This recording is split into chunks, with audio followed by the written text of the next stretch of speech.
Astaghfirullah. Bismillahirrahmanirrahim. Assalamualaikum warahmatullahi wabarakatuh. Waalaikumsalam warahmatullahi. Alhamdulillah. Wassalatu wassalamu ala Rasulillah wa ala alihi wa sahbihi wa mawalah wa la hawla wa la quwata illa billahi wa ba'du. Alhamdulillah, segala puja dan puji hanya milik Allah subhanahu wa ta'ala. Salawat dan juga salam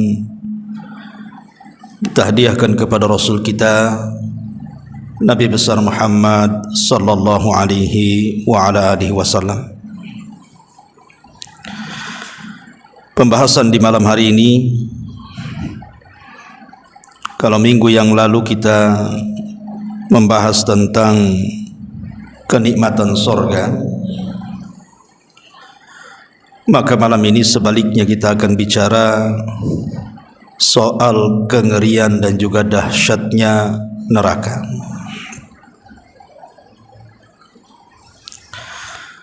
Ma'asyiral muslimin wal muslimat rahimani wa rahimakumullah.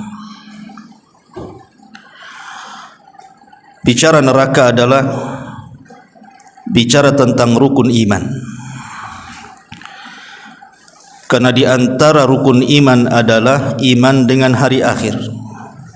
Salah satunya beriman dengan neraka.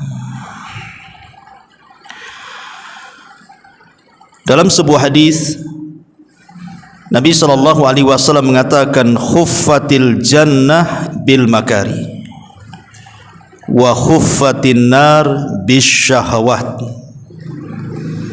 Surga itu dikelilingi dengan perkara-perkara yang dibenci manusia, tapi neraka itu justru dikelilingi dengan perkara-perkara yang disukai manusia. Makanya orang masuk neraka itu tidak perlu belajar, tapi masuk surga itu harus belajar. Masuk neraka itu tidak perlu belajar, cukup maksiat saja, nanti Allah masukkan ke neraka tuh. Makanya ada istilah ketika bicara surga dan neraka itu, kalau surga itu sifatnya darajat, kalau neraka itu sifatnya darokat. Apa darajat dan apa darokat? Kalau darajat itu artinya tangga ke atas, makin tinggi tangganya makin indah surganya. Tapi kalau neraka itu darokat, tangga ke bawah, makin bawah nerakanya makin dahsyat kengeriannya. Ma'asyiral muslimin yang dimuliakan Allah subhanahu wa ta'ala, ketika Allah subhanahu wa ta'ala menciptakan surga dan neraka, sebagaimana diriwayatkan di dalam beberapa riwayat, di antaranya Imam Muslim dan yang lainnya, jadi Allah memerintahkan Jibril untuk melihat surga. Maka Jibril pun kemudian berangkat ke surga. Setelah melihat keindahannya, maka Jibril datang menghadap Allah dan mengatakan, "Ya Rabb, kalau seluruh manusia tahu tentang keindahan surga, tidak ada manusia kecuali pasti ingin masuk surga." Akhirnya Allah subhanahu wa ta'ala mulai memagari surga itu dengan perkara-perkara yang dibenci oleh manusia.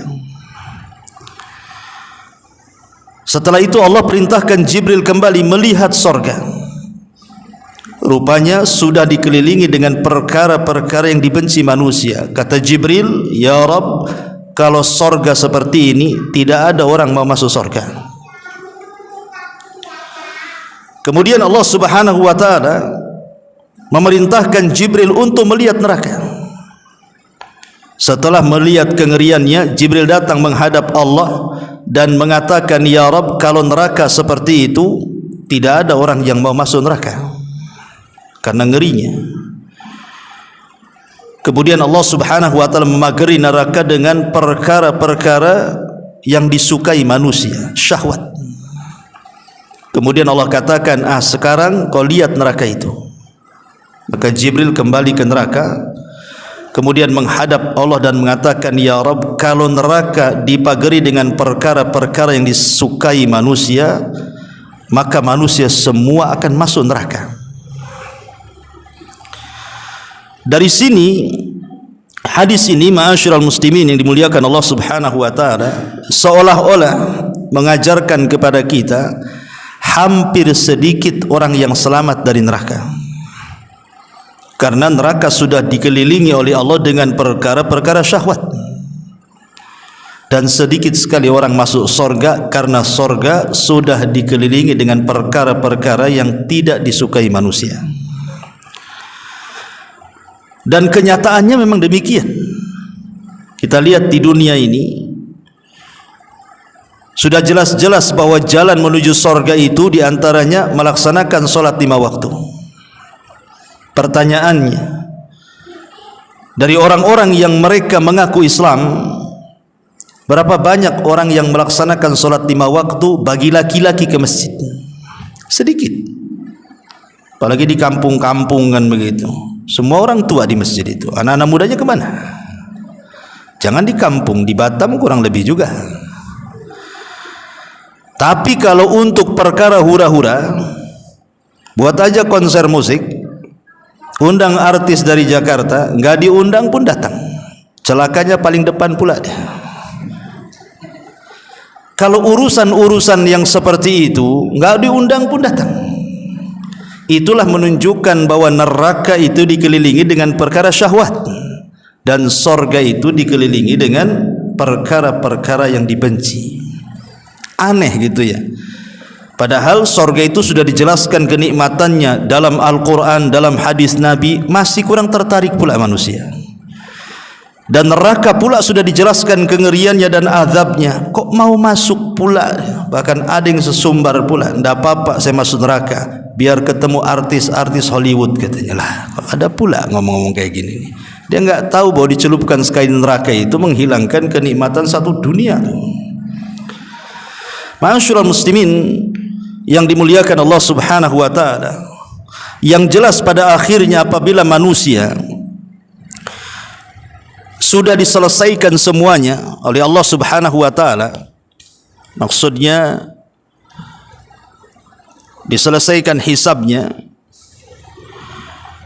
maka manusia itu di akhirat itu cuman terbagi 2 kelompok saja.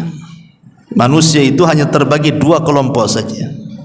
Kelompok yang pertama yang disebut dengan ashabul jannah, dan yang kelompok kedua disebut ashabun nar. Itu akhir perjalanan manusia. Makanya Umar bin Abdul Aziz rahimahullahu taala, seorang khalifah yang sangat-sangat adil sekali. Kalau kita mengupas biografinya, Umar bin Abdul Aziz itu luar biasa. Berkuasa 2 tahun, tetapi tidak ada orang miskin di negaranya. Saking hebatnya itu aturan yang digunakan Umar bin Abdul Aziz itu. Memberlakukan zakat dan menghapuskan pajak. Kemudian memberantas para koruptor. 2 tahun berkuasa, tidak ada orang miskin di negaranya. Itulah Umar bin Abdul Aziz. Harusnya contoh para pemimpin-pemimpin negeri itu, sekali-kali bacalah sirah para ulama, para pemimpin dunia yang pernah menguasai dunia dengan kesuksesannya, seperti Umar bin Abdul Aziz. Tetapi walaupun demikian, Umar bin Abdul Aziz ini walaupun bergelimang dengan kekuasaan, tetapi dia orang yang paling takut dengan neraka. Makanya saat detik-detik wafatnya, di saat detik-detik sakit parahnya Umar bin Abdul Aziz ini, dia minta dipapah ke kuburan, kemudian minta digalikan kuburan untuk dia, padahal belum mati itu. hanya minta digalikan liang lahat supaya dia menyaksikan liang lahat untuk dirinya. Setelah kemudian lubang itu digali dan Umar bin Abdul Aziz melihat lubang yang disiapkan untuknya, tiba-tiba dia menangis dan menangis orang di sekitarnya. Kemudian ditanyakan, wa mayubkika ya Amiral Mukminin, apa yang membuat anda menangis wahai Amiral Mukminin? Maka Umar bin Abdul Aziz mengatakan, aku menangis karena aku tidak tahu dari kelompok mana kelak pada hari kiamat. Apakah aku termasuk kelompok min ashabin nar yang akan masuk ke dalam neraka, ataukah aku termasuk kelompok min ashabil jannah yang akan masuk ke dalam sorga? Karena manusia di akhirat itu akhirnya cuma di dua tempat ini saja. Kalau enggak masuk neraka ya masuk sorga, atau masuk neraka dulu baru masuk sorga. Karena cuma ada dua tempat ini saja, tidak ada tempat ketiga. Makanya kenapa kemudian Allah Subhanahu wa taala dengan tegas mengatakan, faman zuhziha anin nar wa udkhilal jannah faqad faza. Siapapun yang dijauhkan dari api neraka dan dimasukkan ke dalam sorga, itulah kesuksesan yang sesungguhnya. Orang di dunia ini salah pengertian. Orang sukses itu kalau kaya, orang sukses itu kalau sudah menjadi pejabat pemimpin, sudah menjadi pengusaha. Bukan itu barometer kesuksesan seorang muslim. Kalau kesuksesan orang kafir, ya, karena bagi orang kafir dunia ini sorga bagi mereka. Tapi bagi orang mukmin dunia ini penjara bagi mereka. Seorang mukmin memandang kesuksesan itu ketika kedua kakinya betul-betul melangkah ke dalam sorga. Kalau hanya baru satu kaki, dia belum merasa aman. Makanya Abu Bakar Siddiq radhiyallahu anhu mengatakan, kalau hanya kaki kananku yang masuk sorga, kaki kiriku belum melangkah ke sorga, aku belum merasa aman, katanya. Sampai dua-duanya masuk sorga. Dan seorang mukmin tidak akan kenyang beramal saleh sampai akhir tujuannya tercapai, masuk ke dalam sorga. Ma'asyiral muslimin wal muslimat rahimani wa rahimakumullah. Neraka ini satu dari makhluk Allah Subhanahu wa taala yang tidak akan dihancurkan saat kiamat. Dan Allah takdirkan neraka dan sorga itu dikekalkan. Kalau ada yang mengatakan kalau seandainya neraka dan sorga itu dikekalkan, berarti sorga dan neraka itu akan menjadi tandingan Allah. Karena Allah itu kekal, apa bedanya? Allah kekal, neraka kekal, sorga kekal, berarti setara kekekalannya? Tidak. Kita bantah bahwa sorga dan neraka itu kekal karena Allah yang berkehendak akan keduanya kekal. Dan sorga dan neraka itu sebelumnya tidak ada, kemudian Allah adakan. Setelah Allah ciptakan, kemudian Allah takdirkan, dikekalkan. Jadi sorga dan neraka itu mereka tergantung kekekalannya dengan kekekalan Allah Subhanahu wa taala. Tapi Allah Subhanahu wa taala tidak pernah didahului dengan ketidakadaan. Sorga itu bukan menentukan kekekalan Allah, tidak. Allah yang menentukan kekekalan sorga dan neraka. Jadi beda. Dari sini kita tahu bahwa Allah sudah mentakdirkan sorga itu kekal. Makanya ada hadis yang mengatakan, idza dakhala ahlul jannatil jannah wa idza dakhala ahlun narin nar. Apabila penduduk sorga seluruhnya sudah masuk ke dalam sorga, tidak ada yang tersisa. Baik yang di neraka sudah dikeluarkan dan dimasukkan ke dalam sorga. Dan apabila penduduk neraka sudah menghuni neraka, ji'a bil mauti ala suratil kabsi, maka kematian akan didatangkan di antara sorga dan neraka dalam bentuk kambing gibas, kambing wol. Kemudian disembelih di antara sorga dan neraka. Artinya kematian dimatikan oleh Allah Azza wa Jalla. Kalau kematian mati, berarti tidak ada kematian lagi. Dari situ Allah Subhanahu wa taala memerintahkan penyeru untuk datang ke dalam sorga dan neraka dan mengatakan, ya ahlal jannah khuludun la mautalakum. Penduduk sorga, kematian sudah mati, kalian akan kekal selamanya. Wa ya ahlan nar khuludun la mautalakum. Begitu juga kalian penduduk neraka akan kekal selamanya dan engkau akan tinggal di situ.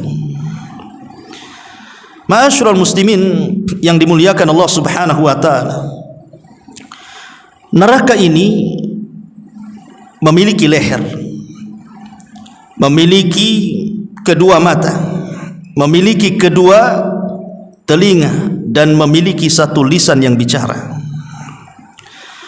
Disebutkan dalam hadis, Nabi SAW mengatakan, takhruju unuqun minan nari yaumal qiyamah.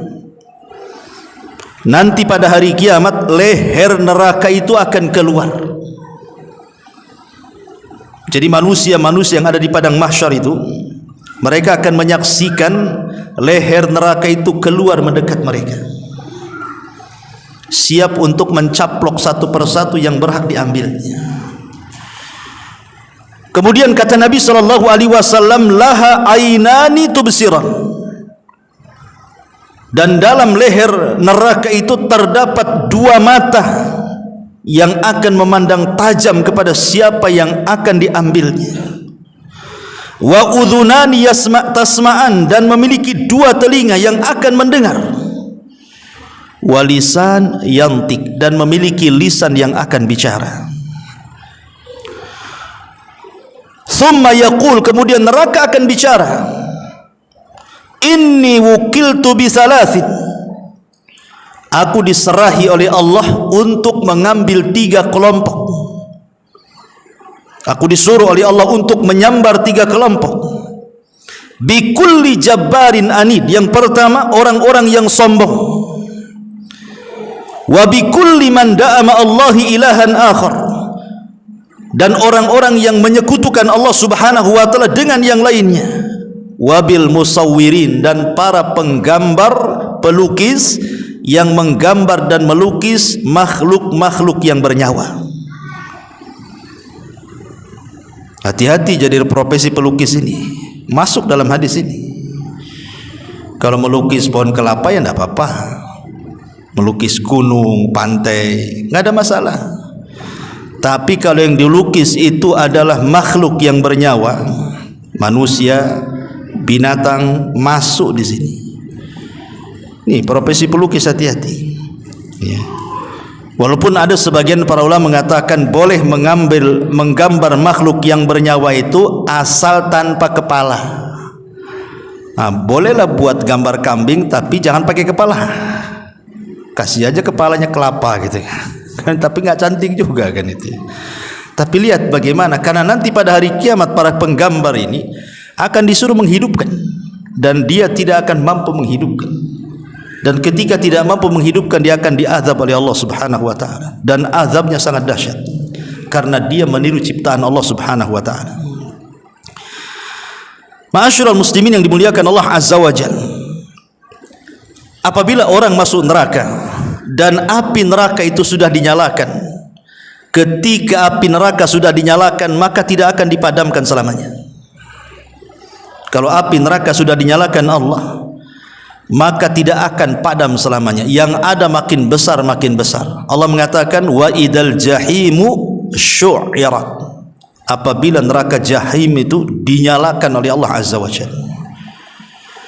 Dan dalam ayat yang lain, kami tambah apinya. Inilah perbedaan sorga dengan neraka. Jadi neraka itu semakin hari semakin ganas, semakin dahsyat, semakin panas, semakin berkobar apinya. Tapi kalau sorga semakin hari semakin nikmat, semakin nikmat, semakin nikmat, dan bertambah kenikmatannya. Makanya orang-orang yang masuk neraka itu mereka tersiksa luar biasa, sehingga sebagian mereka itu kalau seandainya punya tebusan asal mereka keluar dari neraka, mereka akan menebus, walaupun mereka tebus dengan keluarga mereka di dunia. Ikhwan, kalau seandainya ada anak kita tersandung kasus, narkoba, kriminal, masuk penjara. Kadang-kadang kita orang tua ini kasihan. Terkadang ngutang-ngutang pun ngutang-ngutang lah, yang penting anak keluar dari penjara. Saking sayangnya. Di dunia kita tebus anak kita, tapi di akhirat terbalik, anak kita jadi tebusan. Saya bayangkan, di dunia kalau istri kita, keluarga kita tersandung kasus, pasti kita akan berusaha untuk mencari tebusan, cari lawyer supaya dia bebas. Tapi di akhirat terbalik pula. Kalau bisa saya keluar di neraka, anak saya yang masuk, istri saya yang masuk, suami saya yang masuk, keluarga saya yang masuk, asal dia yang keluar. Seperti itu dahsyatnya. Makanya Allah Subhanahu wa taala menyebutkan dalam surah Al-Ma'arij, apa kata Allah Subhanahu wa taala? Yawaddul mujrimu law yaftadi min adzabi yawma idzin bibani wa sahibatihi wa akhi wa fasilatihi allati tu'wi wa man fil ardi jami'an summa yunji. Apa kata Allah? Orang-orang yang mujrim, orang-orang yang berdosa itu, mereka berangan-angan, bercita-cita kalau mereka ingin keluar dari neraka dengan cara menebus dengan anaknya, menebus dengan pasangannya, menebus dengan saudaranya, menebus dengan unta-untanya, bahkan dengan seluruh kekayaannya yang ia miliki. Satu dunia kalau dia punya, maka akan jadi tebusan. Yang penting dia selamat. Lihat, ya, dahsyatnya seperti itu juga. Makanya Allah Subhanahu wa taala mengatakan dalam surah Fatir ayat 37, wa hum yastarikhuna fiha rabbana akhrijna na'mal salihan ghairal ladzi kunna na'mal. Maka Allah jawab, awalam nu'ammirkum ma yatadzakkaru fihi man tadzakkar wa ja'akumun nadhir fadzuqu fama lidh-dhalimin min nasir. Apa kata Allah? Dan mereka berteriak-teriak di neraka, saking tersiksanya mereka berteriak-teriak, menjerit-jerit di neraka. Dan mereka memanggil-manggil Allah dan mengatakan, Rabbana ya Rabb kami, akhrijna, keluarkan kami dari neraka, karena tidak tahan, minta dikeluarkan. Mulai mereka berjanji kepada Allah, kalau kami dikeluarkan dari neraka, ya Allah, na'mal salihan, kami janji kami akan beramal soleh, katanya. Yang dulu di dunia kami lalai, kami janji kalau engkau keluarkan kami dari neraka, kami akan baik di dunia. Apa jawaban Allah? Awalam nu'ammirkum, kenapa kau ngomong sekarang? Di dunia aku sudah kasih umur panjang kepada kamu, bahkan sudah datang peringatanku kepada kalian. Wa ja'akumun nadhir. Kemana saja di dunia seolah-olah ingin mengatakan, loh dulu aku kasih umur panjang loh kepada kamu. Ada yang mengatakan, ahli tafsir, maksudnya awalam nu'ammirkum ini maksudnya diisyaratkan kepada orang-orang yang usianya 60 tahun, walaupun ada yang mengatakan 40 tahun. Jadi ini ayat ini peringatan kepada anda yang usianya sudah 40 tahun, dan lebih dahsyat lagi peringatan ini kepada anda yang usianya 60 tahun. Seolah-olah Allah mengatakan, lah di dunia aku lo kasih usia sampai 40 tahun, sampai 60 tahun. Kemana kan usia itu, gitu maksudnya.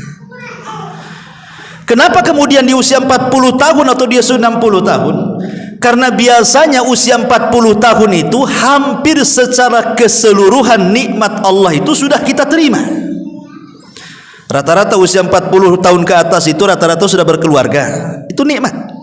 Rata-rata sudah punya anak, rata-rata sudah punya tempat tinggal, rata-rata sudah punya pekerjaan, rata-rata akalnya sudah bijaksana, ya. Artinya kan sebagian besar nikmat Allah sudah dikasih itu. Umur 40 tahun atau 60 tahun ke atas itu. Makanya Allah senggol di sini loh. Di dunia loh aku kasih 40 60 tahun, kemana umur itu? Makanya Allah Subhanahu wa taala akhiri ayatnya, fadzuqu famalidz zalimin min nasir. Sekarang rasakan oleh kalian azab kami, dan tidak ada bagi orang-orang zalim itu sebagai penolong.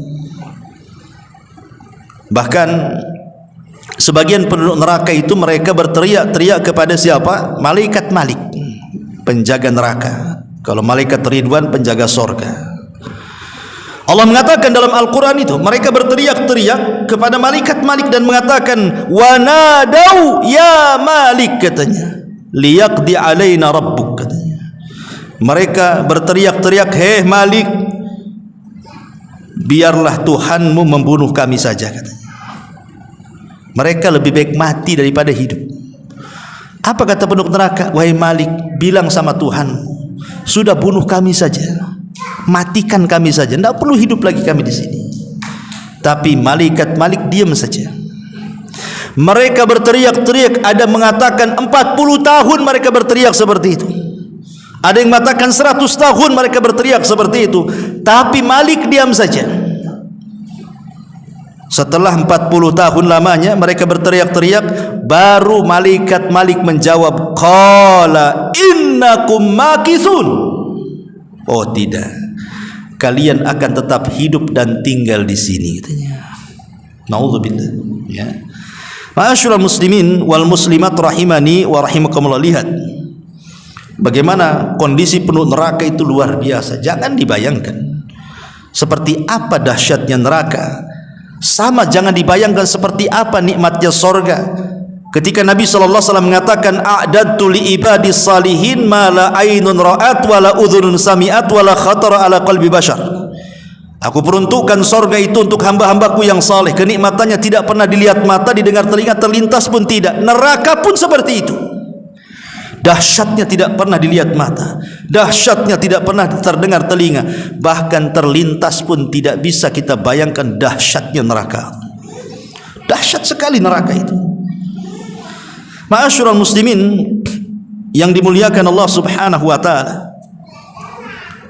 Apalagi kalau lihat kita menghitung satu hari di neraka dengan hitungan waktu di dunia, itu lebih mengerikan lagi. Allah Subhanahu wa taala mengatakan dalam Al-Qur'an, inna yauman inda rabbika ka alfi sanatin mimma ta'uddun. Satu hari kehidupan akhirat bila dibandingkan kehidupan dunia itu sama dengan 1000 tahun. Jadi kalau seandainya Allah takdirkan, na'udzubillah lah, kita berlindung kepada Allah, mudah-mudahan kita tidak masuk neraka. Tapi kalau seseorang Allah takdirkan masuk neraka, kemudian diazab satu hari saja, berarti seolah-olah dia diazab di dunia ini 1000 tahun lamanya. Satu hari diazab di neraka sama dengan 1000 tahun diazab di dunia. Itulah dahsyatnya, ya. Yang demikian ini pun tidak buat takut orang juga. Baru sudah jelas-jelas kan, kalau orang merenung neraka itu harusnya takut neraka.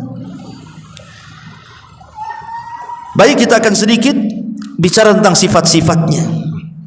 Seperti apa sifat-sifat neraka itu, biar kita lebih bisa mendalami seperti apa neraka itu. Pertama, bentuknya dulu. Dijelaskan dalam hadis, Nabi SAW mengatakan, uridat alayyan nar.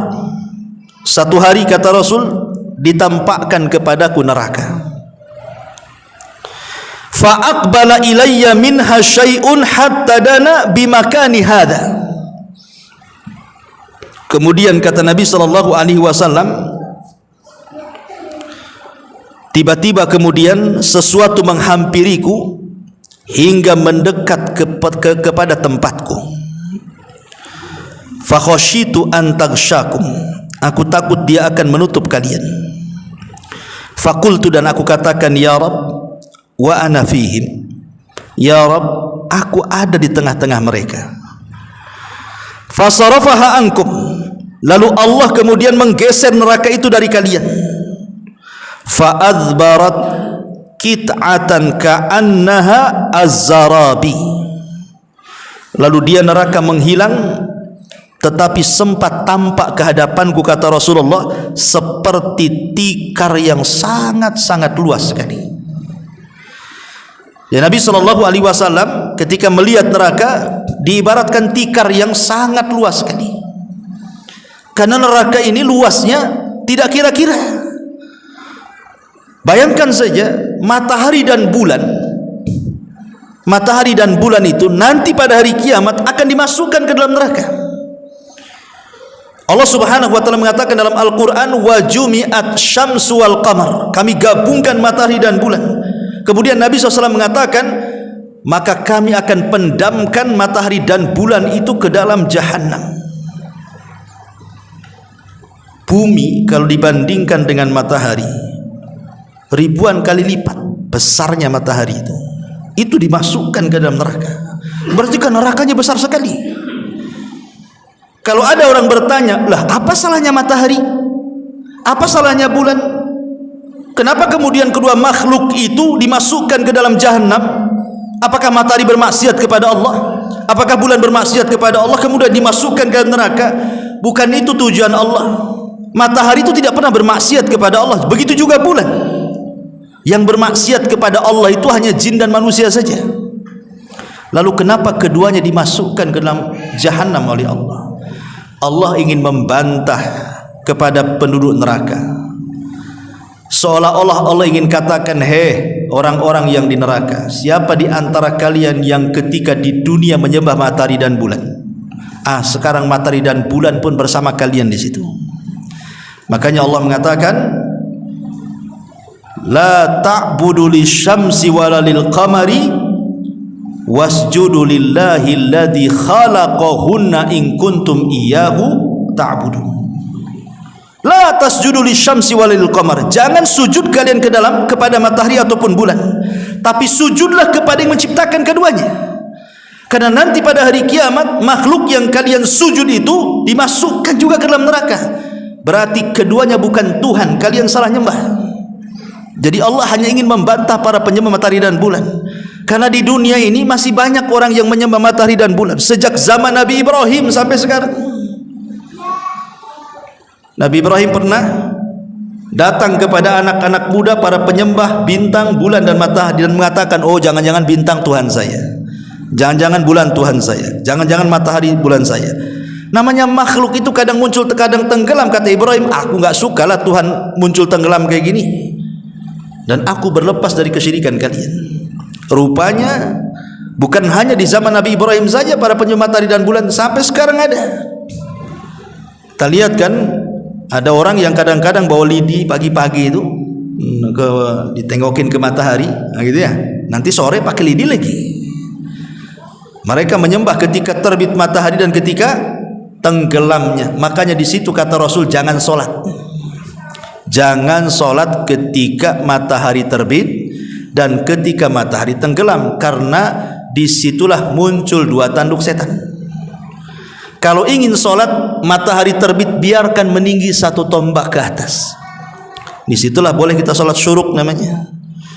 Yang kata Nabi SAW, kalau kita sholat subuh tidak beranjak dari tempatnya, kita zikir dan baca Quran sampai matahari terbit, biarkan dia meninggi satu tombak, lakukan 2 rakaat syuruk, maka pahalanya sama dengan haji dan umrah secara sempurna. Karena kita tidak boleh menyembah matahari dan bulan itu. Biarkan dia meninggi dulu. Karena kalau kita sholat di waktu matahari terbit, berarti kita sama sholat di waktu dengan para penyembah matahari. Biarkan mereka nyembah. Kita bukan menyembah mereka, kita menyembah Allah Subhanahu wa ta'ala. Jadi bentuk neraka kata Rasul seperti tikar yang luas. Kemudian juga bagaimana kedalamannya? Nabi SAW pernah duduk-duduk dengan para sahabat. Tiba-tiba ada suara menggelegar, dar gitu ya. Jadi Nabi SAW bertanya kepada para sahabat, kalian dengar suara itu? Kata sahabat, kami dengar wahai Rasul. Tahukah kalian suara apa itu? Sahabat mengatakan, Allah wa Rasuluh alam, kami tidak tahu wahai Rasul, Allah dan Rasulnya yang tahu. Maka Nabi SAW mengatakan, hadza hajarun rumiya bihi fin nari mundu sab'ina kharifah falahu wa yahwi fin naril an hinan taha ila qa'riha, kata Rasul. Itu batu sebesar unta yang dilempar ke dalam jahanam. Sudah 70 tahun batu itu melayang-layang, sekarang sudah sampai di dasarnya. Artinya kedalaman neraka itu kalau kita lempar batu sebesar unta, setelah 70 tahun baru sampai di dasar jahanam itu. Itu kedalamannya itu. Coba bayangkan kalau kita naik ke gunung saja yang sangat tinggi, jangan ke gunung lah. Pamannya ada hotel yang di Nagoya itu yang tinggi itu. Kita naik ke atas, nengok ke bawah tuh. Kalau orang tak terbiasa ketinggian, udah gemetar tuh, udah darah berhenti semua, udah takut kita. Lagi mana orang yang kemudian kepleset dari titian sirat itu kemudian masuk ke dalam neraka itu, dia baru sampai di neraka itu 70 tahun, bayangkan. Lah itu kedalamannya itu, ngeri itu neraka itu. Ya. Kemudian juga ada pun panasnya. Nabi SAW mengatakan, narukum juz'un min sab'ina juz'an min nari jahannam. Api kalian di dunia ini itu hanya satu bagian dari panasnya api neraka yang ada dari 70 bagian. Dalam riwayat 100 bagian. Jadi api di dunia itu hanya satu bagian dari 70 bagian. Dalam riwayat 100 bagian. Yang satu bagian saja, lihat, bisa membakar loh. Api di dunia saja yang sekarang kita saksikan, kalau ada kebakaran itu, mendekat aja kita tidak mau. Kadang-kadang mendekat padahal jauh jaraknya. Kalau ada angin itu hembusan panasnya luar biasa tuh. Jadi satu bagian saja yang Allah ambil dari neraka kemudian disimpan di dunia itu, kalau mau bakar dunia itu sudah cukup tuh. Gimana kalau seandainya yang satu bagian digabungkan menjadi 70 bagian atau dalam riwayat 100 bagian, panasnya seperti apa itu?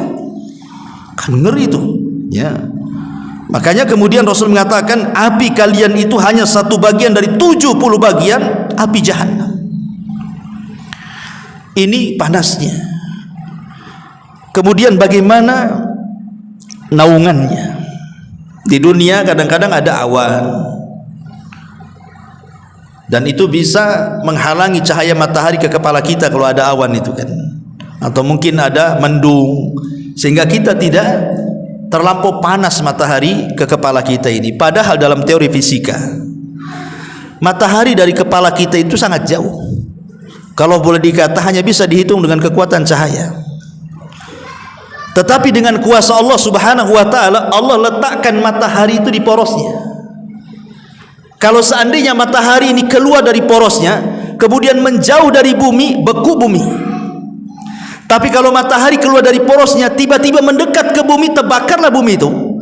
Tapi dengan kekuasaan Allah, Allah tempel di tempat yang pas, tidak terlalu panas, tidak terlalu dingin, sehingga tidak membakar bumi, tidak menjadikan beku bumi. Itulah kuasa Allah namanya. Tapi nanti pada hari kiamat, matahari di atas kepala kan, siapa yang akan menaungi kita? Itu belum masuk neraka, baru di padang mahsyar itu. Bagaimana pula kalau masuk neraka, apa naungannya? Maka Allah Subhanahu wa taala mengatakan dalam surah Al-Mursalat ayat 29 sampai 31. Allah mengatakan, intaliqu ila ma kuntum bihi tukadzibun. Intaliqu ila dhillin dhi thalathi syu'ab la dhalilin wa la yughni minal lahab innaha tarmi bisyararin kal kausar ka'annahu jimalatun sifar. Dikatakan kepada mereka orang-orang yang berhak masuk neraka itu, pergilah kalian kepada azab Allah Subhanahu wa taala.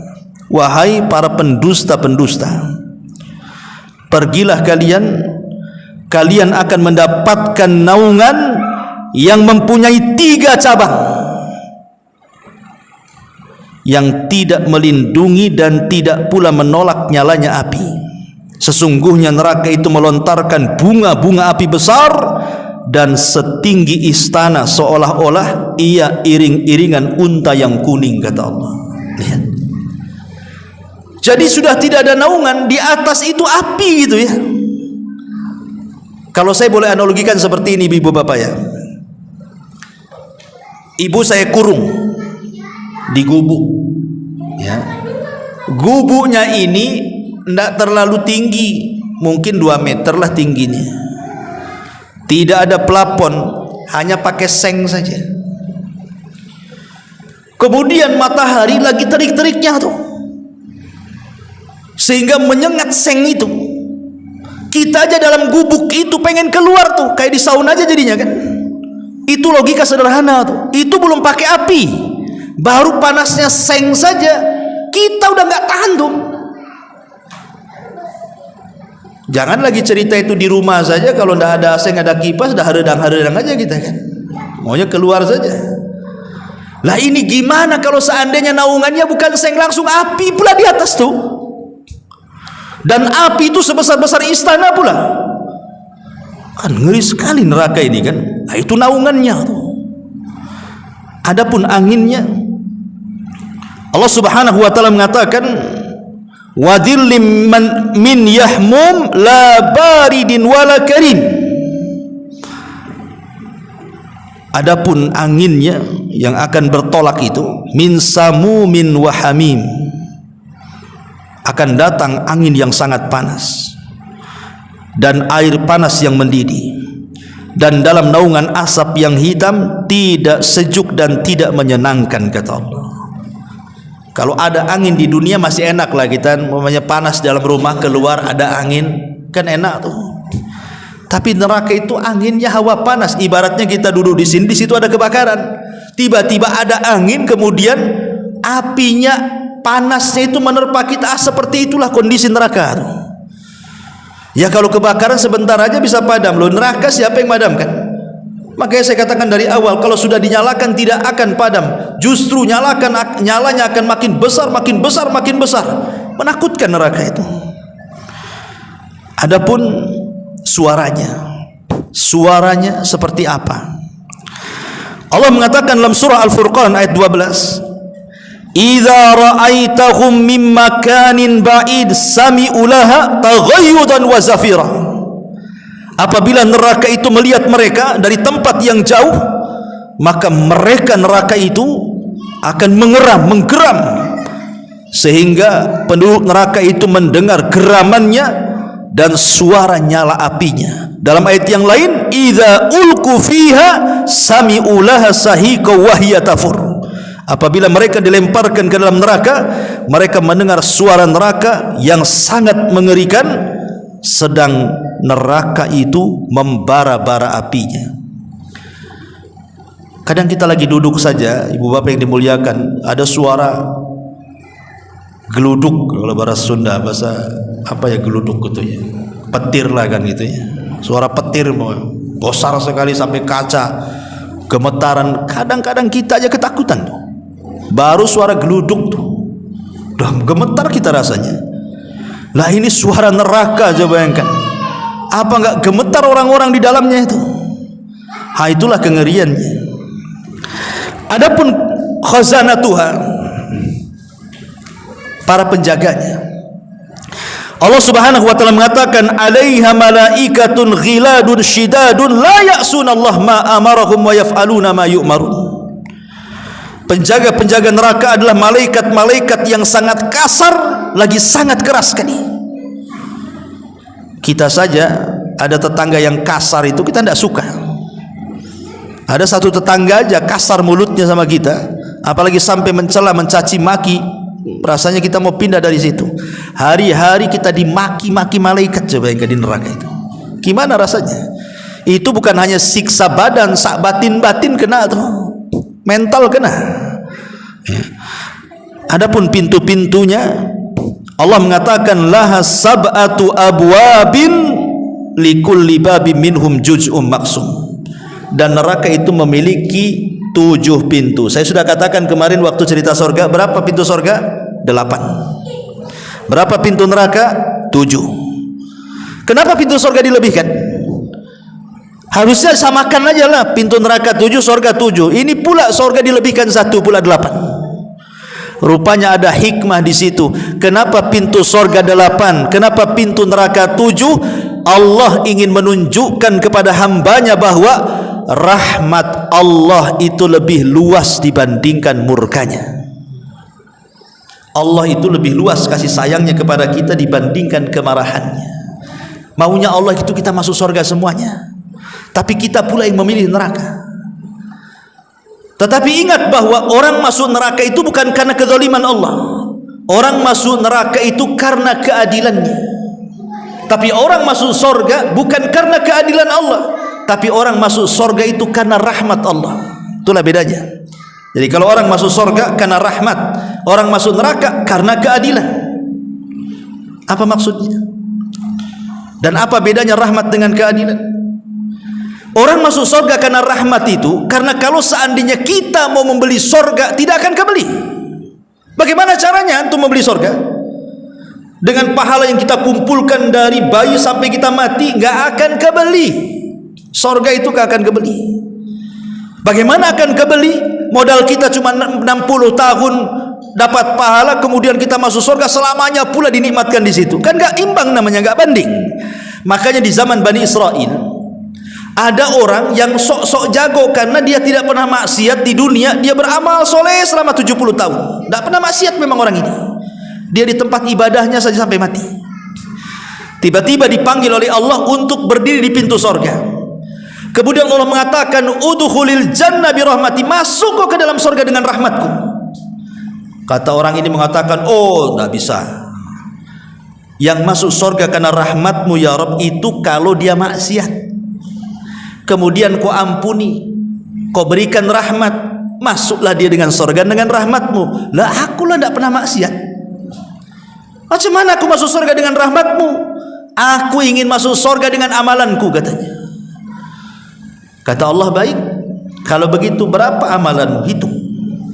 Dihitung amalan dia sejak dia lahir sampai mati. Rupanya pahala yang ia miliki tidak sebanding dengan satu nikmat Allah saja yang Allah berikan kepada dia, berupa penglihatan. Karena dia takut tak masuk surga, akhirnya dia nyerah. Ya sudah ya Rabb, masukkan aja aku dengan rahmatmu daripada tak masuk, kan gitu. Ya. Tapi kalau orang masuk neraka karena keadilan, Allah tidak zalim, karena Allah sudah memberikan mata, memberikan telinga, memberikan pikiran, otak, hati. Kemudian Allah kasih dua jalan di dunia ini, wahadainahun najdain. Kami kasih jalan ini loh, jalan ke surga, dan kami sudah jelaskan begini caranya. Ini jalan ke neraka dan kami sudah jelaskan jangan sampai ke sana. Kita pula milih ke sana. Masa Allah yang disalahkan? Ya salah kamulah, kamu yang memilih neraka. Tetapi Allah itu maha adil. Allah maha adil dengan memasukkan orang ke neraka karena keadilannya. Apa maksudnya adil di sini? Allah tidak mungkin menyiksa manusia kecuali karena dosa yang ia lakukan saja. Dia kau siksa karena kau berbuat dosa. Kalau kamu berbuat baik kau masuk surga, itulah adil namanya.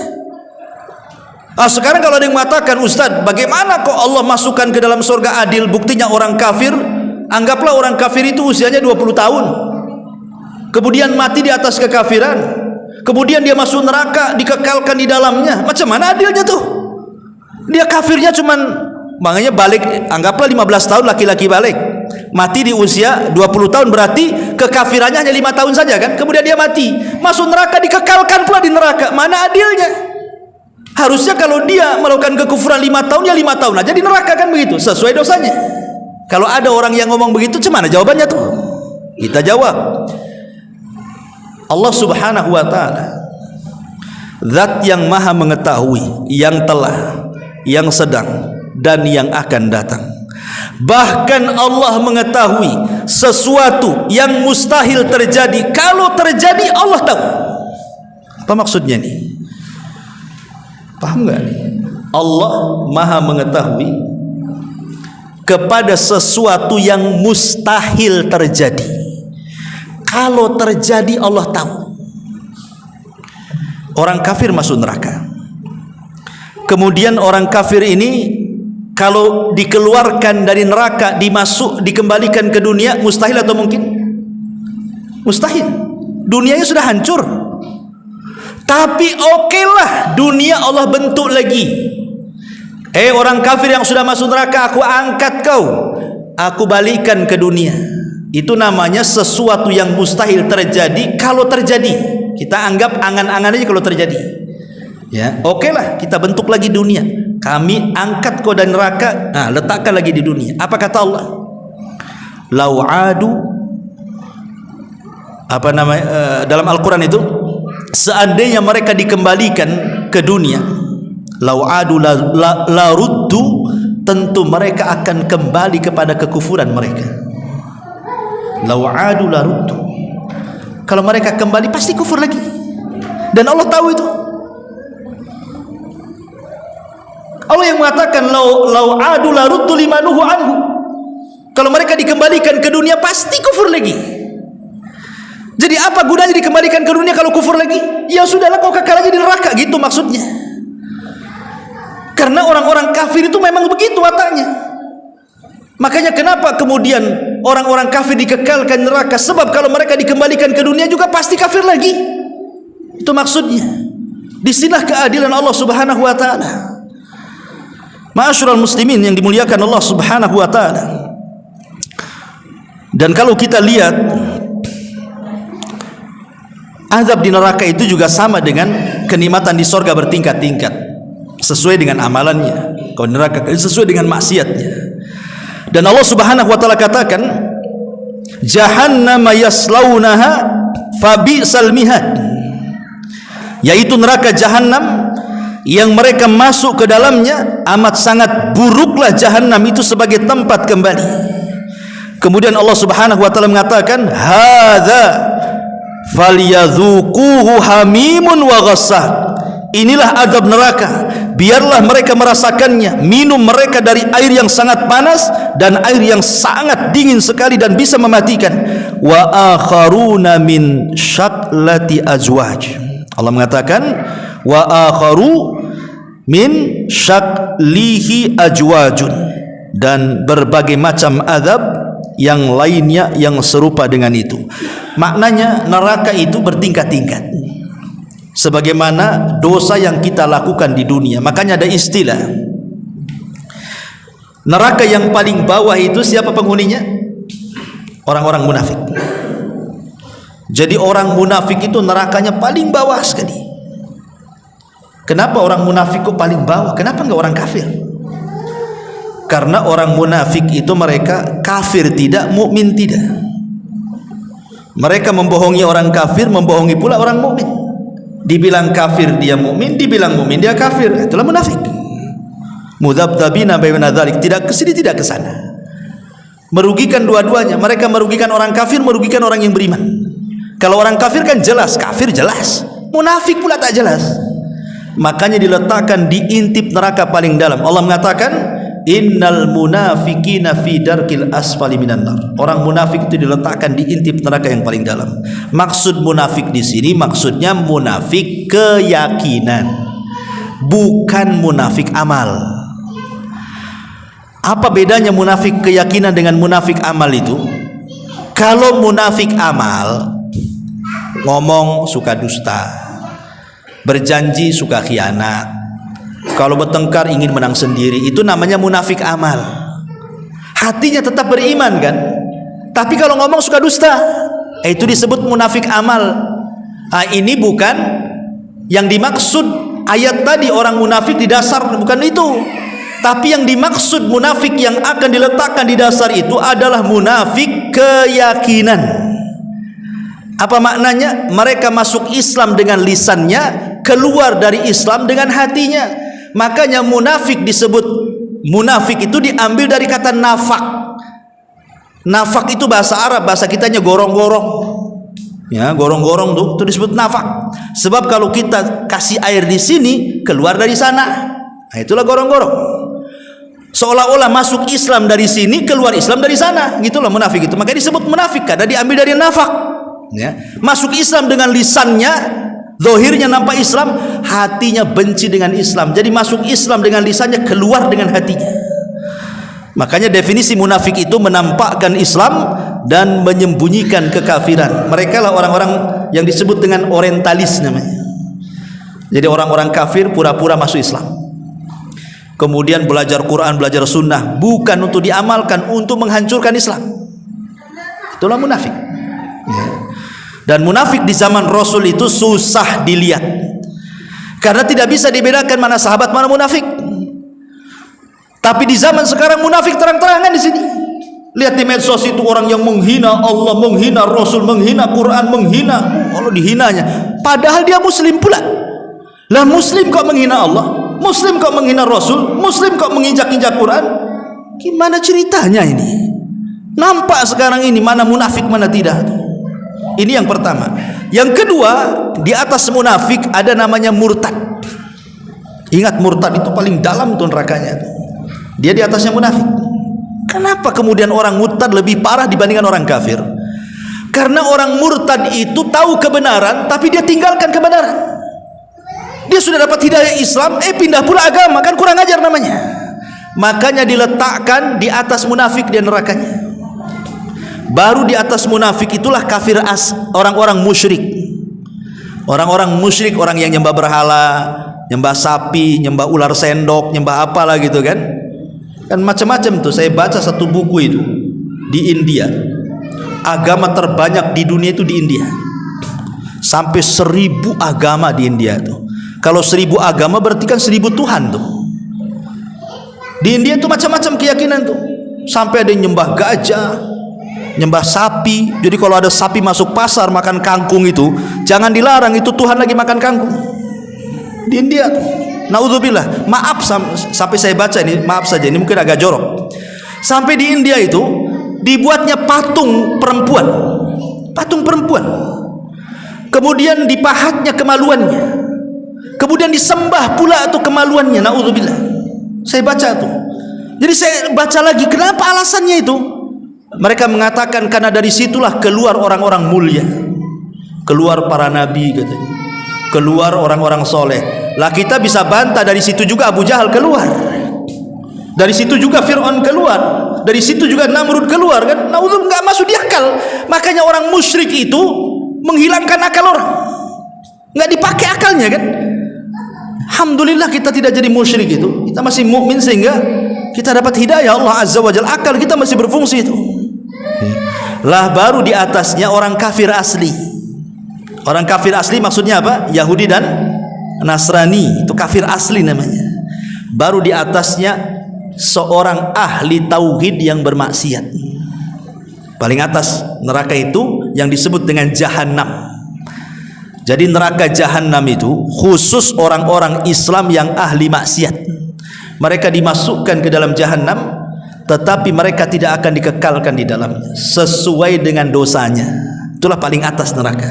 Jadi paling bawah munafik, di atasnya murtad, di atasnya lagi musyrik, di atasnya lagi kafir asli, di atasnya lagi bari mukmin yang bermaksiat tuh. Tuh ngeri itu kan. Itulah tingkatan-tingkatan neraka kata para ulama. Ma'asyiral muslimin yang dimuliakan Allah Subhanahu wa taala. Disebutkan dalam sebuah ayat,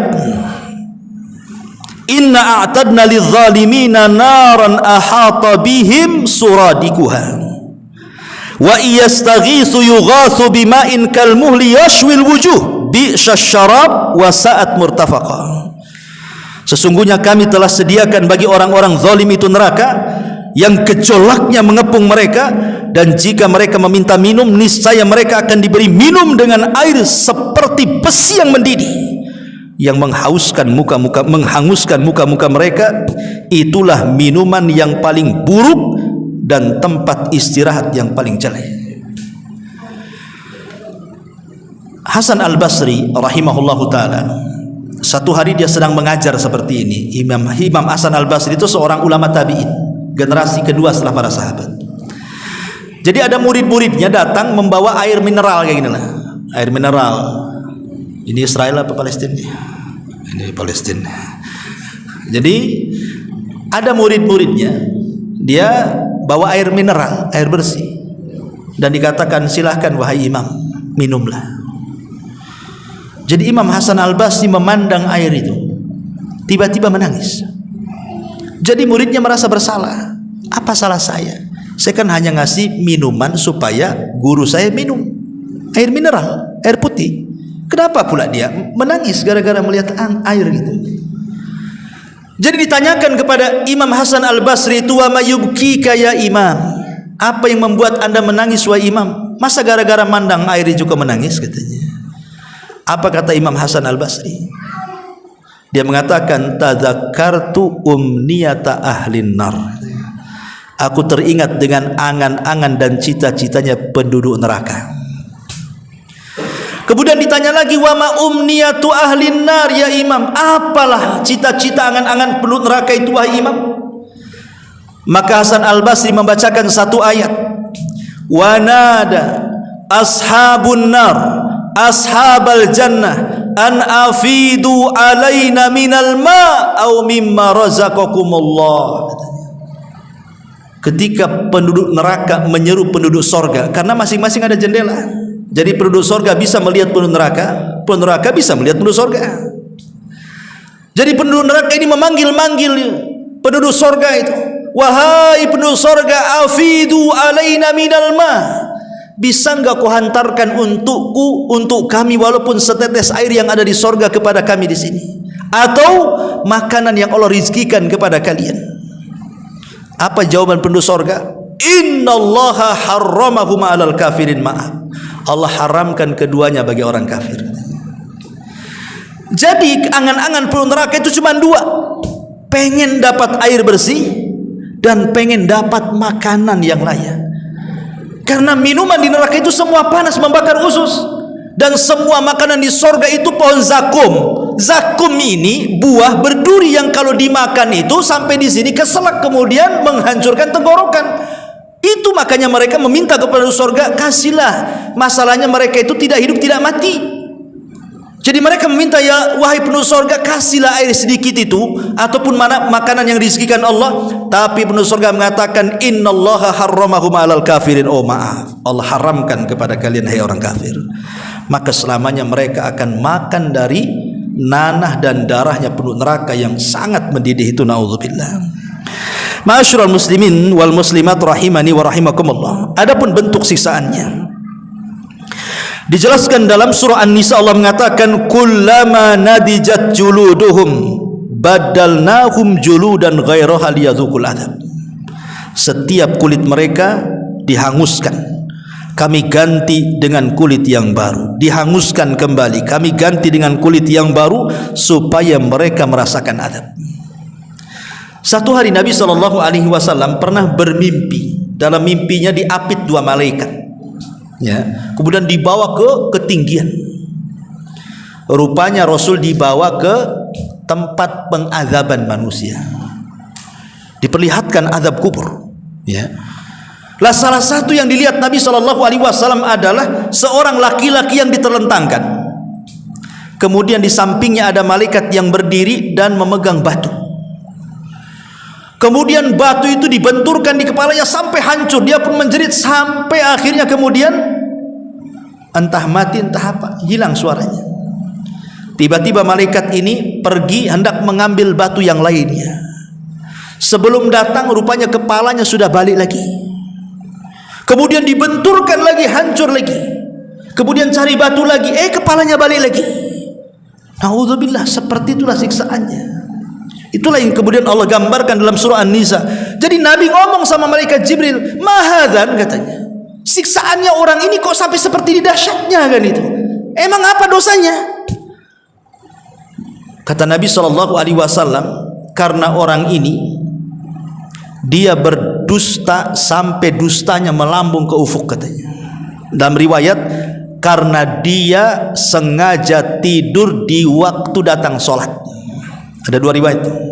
Riwayat yang pertama mengatakan karena dia yakdzibu kadzba hatta balagal ufuk, karena dia suka berdusta sampai melambung ke langit. Yang kedua, nama walam yusolli, sengaja dia tidur untuk meninggalkan sholat. Antara dua ini dosanya. Apa maknanya melambung, dusta melambung ke langit itu? Maksudnya apa? Ibu bapak yang dimuliakan Allah Azza wa Jalla, kalau zaman dulu belum ada handphone, seseorang mau menyebarkan hoax itu lama tersebarnya kan.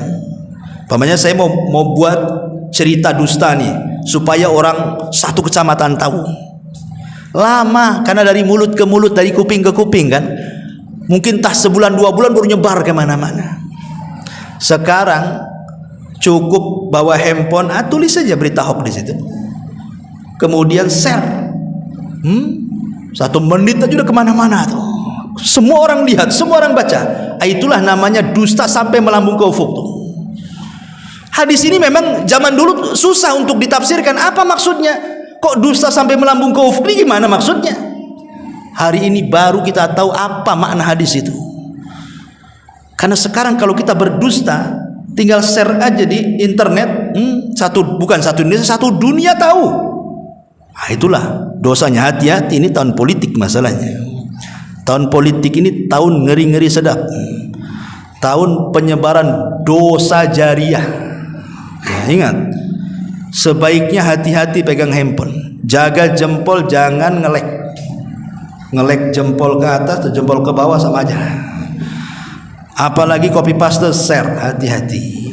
Jangan gara-gara kita memilih satu paslon, kemudian ada orang yang mengkritik paslon yang lain, oh kita senang, oh mantap nih nyerang ini, kita sebar juga. Belum tentu yang nulis, yang ngomong itu benar. Yang namanya orang kalau untuk menjatuhkan orang itu biasanya mencari-cari kesalahan. Kadang-kadang yang tidak salah pun disalah-salahkan. Kita pula mengikuti alur. Mantap nih katanya. Nggak boleh kayak gitu. Kita ini akan dipertanggungjawabkan di hadapan Allah. Yauma nakhtimu ala afwahihim wa tukallimuna aydihim wa tashhadu arjuluhum bima kanu ya'malun. Nanti mulut kita dikunci oleh Allah. Yang ngomong apa? Tangan. Berarti tangan itu ngomongnya nulis tuh. Nulis. Kalau ngomong mulut kan suara. Kalau tangannya nulis. Nanti akan ngomong tuh tangan di hadapan Allah tuh. Nulis apa kok di dunia tuh? Nyebar apa kok di situ? Nyebar hoax atau benar di situ? Nyebar gibah atau namimah? Itu akan ditanya semuanya. Hati-hati tahun politik ini. Banyak istighfar tahun-tahun politik ini. Kita berdoa sajalah kepada Allah, mudah-mudahan kita dapat pemimpin yang bagus. Gitu saja. Ya. Kalaupun kita harus menyebar, memilih pemimpin, kita lihat mana yang menguntungkan agama kita, pilih tanpa harus menyebar hoax. Karena kekuasaan itu milik Allah. Kalau memang sudah dicatat di Lauhil Mahfuz si fulan jadi pemimpin, mau dikeroyok satu dunia saja menjelek-jelekan dia, kalau memang takdirnya jadi pemimpin, jadi pemimpin. Kenapa heboh? Kepemimpinan itu milik Allah. Allah suka-suka meletakkan, Allah suka-suka mencabut. Serahkan kepada Allah Azza wa Jalla sambil berdoa dapat pemimpin yang bagus. Ma'asyiral muslimin wal muslimat rahimani wa rahimakumullah. Bahkan bukan hanya itu saja, bukan hanya penyiksaan fisik, bahkan penyiksaan batin luar biasa penuh neraka itu. Disebutkan di dalam Al-Qur'anul Karim, wa anzir yaumal hasrata idz qudiyal amru, dan berilah mereka peringatan tentang hari penyesalan, yaitu ketika perkara telah diputuskan oleh Allah Azza wa Jalla.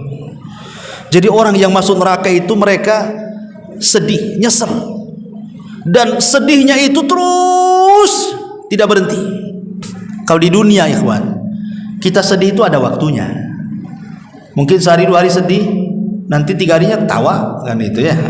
Di dunia itu ndak ada yang kekal. Nggak mungkin sedih terus seumur hidup, nggak mungkin tertawa terus seumur hidup. Kalau tertawa seumur hidup orang gila tuh namanya. Ya. Pasti ada waktunya. Tapi orang masuk neraka itu sedihnya terus sampai kapan tuh? Ya, nggak berhenti sedihnya. Dan itu siksaan batin namanya. Ya, siksaan batin lebih sakit kan dibandingkan siksaan fisik gitu. Ma'asyiral muslimin wal muslimat rahimani wa rahimakumullah. Kemudian juga di antara ayatnya Allah mengatakan innakum wa ma ta'buduna min dunillah hasabu jahannam antum laha waridun. Sesungguhnya kamu dan apa yang kamu sembah selain Allah adalah umpan jahannam dan kamu pasti akan masuk ke dalamnya. Dan banyak lagi kalau kita cerita tentang sifat-sifat neraka, bagaimana makanan pun neraka yang Rasul katakan kalau seandainya setetes getah zakum dibawa ke dunia. Zakum itu pohon di neraka. Dia akarnya di dasar jahanam menjulang ke langit di neraka itu. Kemudian ada buahnya berduri. Itu ada getahnya.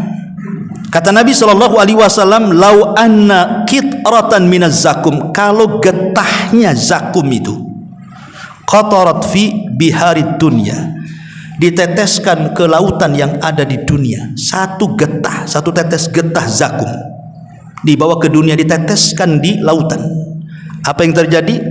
la afsadat ala ahli dunya ma'ayishahum fa kaifa biman yakunu ta'amu. Kata Rasul, maka itu cukup menimbulkan kerusakan terhadap kehidupan penduduk dunia, macam mana orang yang memakannya. Satu tetes jagung saja rusak satu dunia, macam mana yang memakannya, gitu maksudnya. Kan ngeri itu ya, baru getahnya gimana buahnya.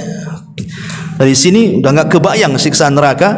Ya, mudah-mudahan kita berdoa kepada Allah Subhanahu wa taala, Allah lindungi kita dari azab neraka. Makanya jangan bosan-bosan dalam sholat kita sebelum salam meminta kepada Allah dari 4 perlindungan.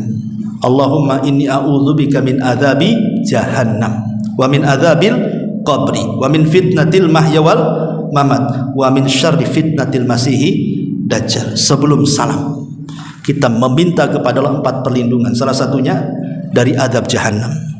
Karena orang kalau sudah masuk jahannam, jangan berangan-angan ingin masuk neraka. Orang bodoh berangan-angan ingin masuk neraka itu. Harusnya kita berangan-angan masuk surga. Kata Rasul, idza sa'altumullaha fas'alul firdaus. Kalau engkau minta surga, jangan minta yang lainnya. Karena itulah kebahagiaan yang hakiki. Sempat saja kita masuk neraka walaupun 1 hari, kita diadab 1000 tahun di dunia. Rasanya seperti apa? Kita masuk penjara saja nggak diapa-apain, cuma dikurung saja dah bosan. Tersiksa kita di situ. Cemana kalau sampai disiksa? Itu mungkin menyakitkan bagi kita. Maka kita berdoa kepada Allah Subhanahu wa taala, Allahumma inni a'udzubika minan nar. Allahumma inni a'udzubika minan nar. Allahumma inni a'udzubika minan nar. Allahumma nas'alukal jannah wa ma qarraba ilaiha min qawli wa amal wa na'udzubika min sakhatika wan nar wa na'udzubika min sakhatika wan nar. Rabbana la tuzigh qulubana ba'da idh hadaitana wa hab lana min ladunka rahmatan innaka antal wahhab. Rabbana atina fid dunya hasanah wa fil akhirati hasanah wa qina adzabannar. Allahumma nas'alukal huda wat tuqa wal afaf wal ghina.